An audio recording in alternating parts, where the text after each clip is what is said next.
অযোধ্যায় রামলালার প্রাণ প্রতিষ্ঠা উপলক্ষে রাজনগরে শোভাযাত্রা ও পুজো অর্চনা। উত্তরপ্রদেশের অযোধ্যায় রামলালার প্রাণ প্রতিষ্ঠা করা হয় আজ। এই উপলক্ষে রাজনগর রামলালা কমিটির পক্ষ থেকে একটি শোভাযাত্রার আয়োজন করা হয়।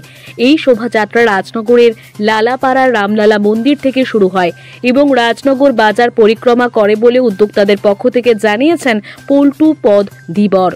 অপরদিকে রাজনগরের গড়দরজা গ্রামে হনুমান মন্দিরে পুজো অর্চনা আয়োজিত হয়।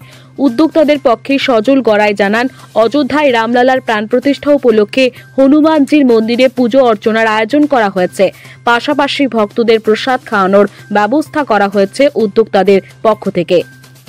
রাম মন্দির প্রতিষ্ঠাতা হচ্ছে, সেই জন্য সারা ভারতবর্ষে হিন্দু সনাতনী ধর্মের লোকরা আজকে রামের শোভাযাত্রা বার করা হয়েছে এবং রামের পূজা হবে। আজ থেকে 500 বছর আগে মোগল সাম্রাজ্যের বাবর রামের মন্দিরকে ভেঙে মসজিদ বানিয়েছিল। তখন থেকে লড়াই করা হচ্ছে। 1992 সালে 6 ডিসেম্বর ওই মসজিদ ভাঙা হয় এবং দেশের সর্বোচ্চ আদালত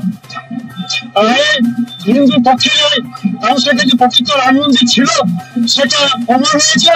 তাই আজকে সেই অযোধ্যায় রাম মন্দির প্রতিষ্ঠিত হচ্ছে এবং তার জন্য সারা ভারতবর্ষের সমস্ত সনাতনী ধর্মের মানুষরা, হিন্দু ধর্মের মানুষরা আজকে শোভাযাত্রার আয়োজন করেছে এবং রামলালার সমস্ত জায়গায় পূজা হচ্ছে।